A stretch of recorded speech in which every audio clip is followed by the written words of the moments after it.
થલપતિ थलपति विजय जो तमिलनाडु में इलेक्शन जीत गया है पहली बार, उसी की तरह चेन्नई भी कल जीत गई है दोस्तों। वो सब ताला हो और संजू एक चाबी ओ ओ। Hello guys, welcome to my channel. सबको जय श्री कृष्ण, बधाने जय श्री कृष्ण। आई होप કે તમે બધા મજામાં હશો। તો શરૂ કરીએ આપણે આજના વિડીયો। ફટાફટ વિડીયોને લાઈક કરી દો, મને સબસ્ક્રાઈબ કરી દો। વાત કરવાની છે આપણે આજના મેચની। બહુ મસ્ત મેચ છે આજે પંજાબ અને હૈદરાબાદ વચ્ચે। પણ પહેલાં આપણે જોઈએ કાલના મેચના પોઈન્ટ્સ કે શું થયું કાલે, શું કર્યું दिल्लीए, रोर मचाई कि नहीं मचाई।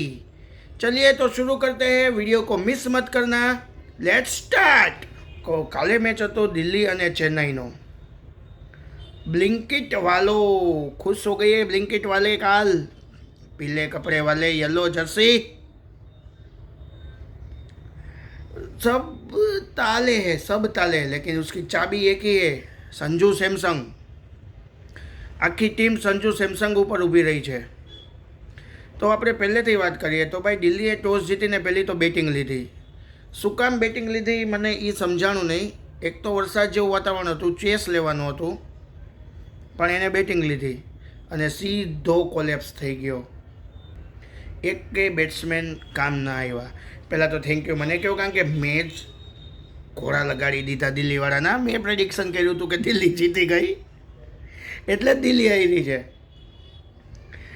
તો દિલ્હીનું કોલેપ્સ થઈ ગયું બેટિંગમાં। ન કોઈ પણ બેટ્સમેન ન રમી શક્યા, ન નિશંકા ન લોકેશ રાહુલે પણ વિકેટ આપી દીધી। અક્ષર પટેલ ફોર્મમાં જ નથી। Thanks to Sameer Rizvi and Tristan Stubbs કે તેને 155 રન સુધી પહોંચાડ્યા। ચેન્નઈની બોલિંગ બહુ સારી હતી। લાઇન તો લેન્થ દડા ફેંકતા હતા।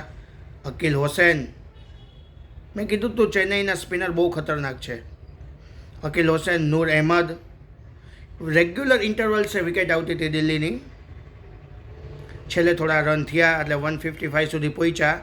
ચેન્નઈ બેટિંગમાં આવ્યું તો સ્ટાર્ટિંગમાં તો એક વિકેટ વહી ગઈ। ઋતુરાજભાઈ પાછા ફ્લોપ થવા માંડ્યા।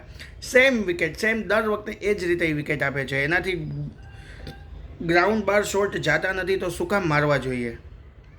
સંજુ પણ હવે ગ્રાઉન્ડ શોટ રમવા માંડ્યો છે। પણ આખી ટીમ ચેન્નઈની સંજુ સેમસંગ ઉપર છે। સંજુ સેમસંગના રન થાય તો રન ચેસ થશે, બાકી ચેન્નઈ હારી જશે।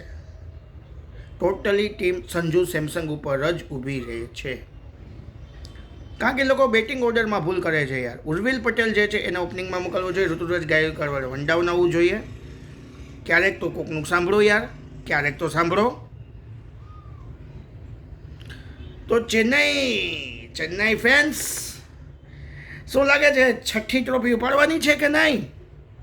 મને જલ્દી કોમેન્ટમાં યલો દિલ મોકલીને કહો છઠ્ઠી ટ્રોફી ઉપાડવાની છે કે નહીં। તો ચેન્નઈના હવે 4 મેચમાંથી 3 મેચ જીતવાના છે એટલે એ ક્વોલિફાઈ થઈ જશે। વગર થાલા ઇન્જર્ડ છે, ખલીલ અહેમદ ઇન્જર્ડ છે, બીજા ઘણા બધા પ્લેયર્સ ઇન્જર્ડ છે, પણ સંજુ ઉપર જ ઊભા છે। સો હવે એમ ન કહેતા કે એલએસજી સામે હારી જશો। એલએસજી સામે જીતી જાજો, ગોયંકાજી સામે જરીક જીતી જાજો એટલે તમારું ક્વોલિફિકેશન પાક્કું થઈ જશે। ચેન્નઈ દિલ્હીવાળાએ ક્યાં ભૂલ કરી કહું તમને? છેલ્લી 5 ઓવરમાં 50 રન ઘટતા હતા ચેન્નઈવાળાને। લુંગી નગીડીએ ઓવર ફેંકી, 1 જ રન આપ્યો।